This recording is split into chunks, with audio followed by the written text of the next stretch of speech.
अजमेर में नया नाम ढूंढना आसान है, पर भरोसेमंद एक्सपीरियंस मिलना मुश्किल। साफल्यम अजमेर, नाम नया, वही पुराने शानदार एजुकेटर्स। कोटा के 20 सालों का अनुभव अब अजमेर के सपनों को करेगा साकार। नीट की शुरुआत most experience and stable team के साथ। Safalyam Ajmer, join today. If NEET, it's साफल्यम।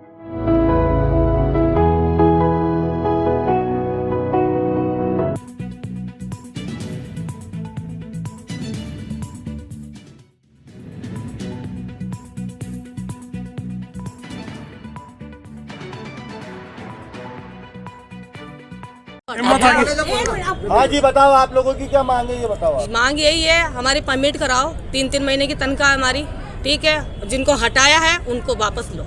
हमारे को काम करते हुए को घर क्यों बिठाया? हमने किसी का बुरा किया? हड़ताल के साथ हम सब थे, हमारे को क्यों हटाया? 400-500 आदमियों को कम किया। उनके पेट नहीं है, उनके बच्चे नहीं है। हाँ, कोई किस्सा चला रहा उनका घर को कैसे चला रहा? कैसे चलाएगा उनका घर? या ठेकेदार के घर आ जावे सारे के सारे, जितने भी हटे हम सारे के सारे, हाँ बच्चे लेके पहुंच जावे उनके घर जाके। वो उनसे यही कर पा, हमारे को जितने भी माँ बहनों को हटाया उनको वापस लो। क्या परिस्थिति है घर की? घर की स्थिति वही है, कर्जा ले लेके खा रहे। 6,000 में क्या होता है? 7,000 बढ़ा है, 7,000 हाथ में ही नहीं दिया हमारे को। क्या करेगा इंसान? कितना टाइम हो गया? हमारे को 10 साल होगी कच्चों में, इसी में काम करते करते निगम में। 10 साल में क्या करा? ना हमारा भर्ती में नाम आया, ना कच्चों में काम आया। कच्चों में करे, कच्चों में से भी हमारे को हटा दिया। क्या करेगा इंसान? हमारे साथ तो इतनी अन्याय हुई है, फिर भी हम कर रहे हैं। हाँ, रोडों पे ठोकरे खा रहे हैं, टकरे खा रहे हैं, डिवाइडर झाड़ रहे हैं। कोई आ रहा? कोई आ रहा क्या? कोई नहीं आ रहा।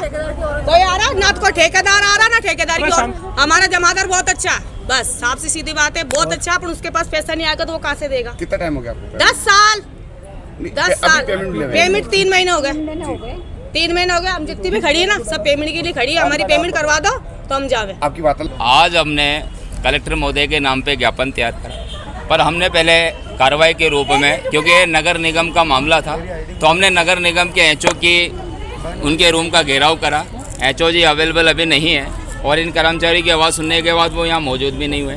मौजूद नहीं होने का कारण यहाँ हमें पता चलता है कि नगर निगम के अंदर में विगत कुछ समय पहले एक हड़ताल हुई गई थी। उस हड़ताल के अंदर में कर्मचारी को घर बैठ गए थे। उनका एक तो वेतन विसंगति में एक ये हुआ कि उनमें से 450 कर्मचारियों को हटाया गया, और 450 कर्मचारी को हटाने के 3 महीने के पश्चात भी उनके 30 दिन से लगभग 40 दिन का पेमेंट उनका नहीं दिया गया।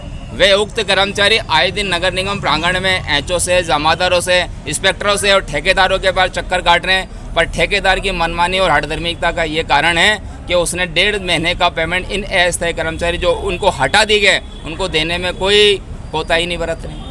बार बार फ़ोन करने पे, बार बार जमादारों से मिलने पे भी उक्त जवाबदेही जिम्मेदारी कोई नहीं ले रहा है। अब ये उक्त कर्मचारी इतना परेशान हो चुका है कि भाई आपने हमें हटा दिया, चलो ये तो कोई अच्छी बात है कि आपकी कोई प्रक्रिया होगी, पर हमारा कमाया पैसा तो दे दो, उसके लिए हम किसके आगे भीख मांगे। इसलिए आज एक उक्त कर्मचारियों ने, सब ने मिलके और सब जुड़ के, हम सब भाइयों ने मिलकर इन कर्मचारियों की पीड़ा आज कलेक्टर महोदय के साथ में रखेंगे और मांग करेंगे कि जिस ठेकेदार के द्वारा इनका पैसा रोक दिया गया वह उन्हें तुरंत प्रभाव आज के दिन देने की कृपा करे। और ठेकेदार अगर ऐसी मनमानी आगे भविष्य में कर्मचारी के साथ करता है तो उस पर लगाम कसी जाए, ताकि ये उक्त कर्मचारी को महीने के 1-2 तारीखों में पेमेंट मिल जाए। और ये कर्मचारी जो वाल्मीकि समाज का है, जिसको मात्र पहले 6,200 मिलते थे, बढ़ोतरी में 7,700 मिले, इसको समय पे मिले तो अपना जीवन यापन बड़े अच्छी तरीके से अपने जीवन को चलाए।